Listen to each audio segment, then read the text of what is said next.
ঘোড়াঘাটে ট্রাকে বাসের ধাক্কা, নিহত ৫, আহত অন্তত ১৫। দিনাজপুরে ঘোড়াঘাট থেকে ফাহিম হোসেন রিজুর পাঠানো তথ্যে বিস্তারিত। দিনাজপুরে ঘোড়াঘাট উপজেলায় দাঁড়িয়ে থাকা একটি ট্রাকে যাত্রীবাহী বাসের ধাক্কায় ৫ জন নিহত এবং অন্তত ১৫ জন আহত হয়েছেন। শনিবার ভোর রাত ৩টার দিকে উপজেলার নূরজাহানপুর এলাকায় দিনাজপুর গোবিন্দগঞ্জ মহাসড়কে এই মর্মান্তিক দুর্ঘটনা ঘটে।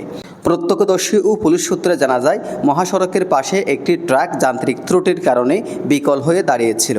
এ সময় পঞ্চগড় থেকে ঢাকাগামী নাবিল পরিবহনের একটি যাত্রীবাহী বাস নিয়ন্ত্রণ হারিয়ে পেছন থেকে ট্রাকটিকে ধাক্কা দেয়। এতে বাসের সামনের অংশ ধুমড়ে মুচড়ে যায় এবং যাত্রীরা হতাহত হন। বাসটি এরপর রাস্তার পাশে থাকা একটি আমবোঝাই পিকআপ ভ্যানেও ধাক্কা দেয়, ফলে সেটিও উল্টে যায়। দুর্ঘটনায় ঘটনাস্থলে ৩ জন মারা যান।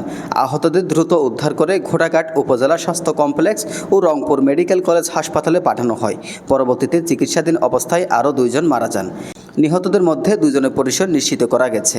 তারা হলেন তামান্না আক্তার, আমিনুল ইসলাম। ঘোড়াঘাট fire service and civil defence warehouse inspector Ataur Rahman বলেন, রাত ৩টার কিছু পর খবর পেয়ে আমরা ঘটনাস্থলে যাই। 3 জনের মরদেহ উদ্ধার করি এবং আহতদের হাসপাতালে পাঠাই।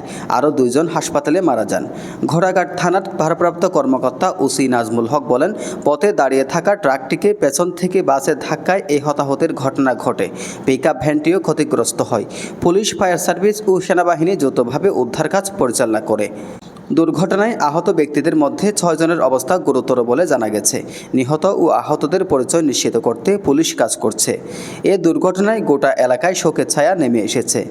Age Nizamuddin, desk report.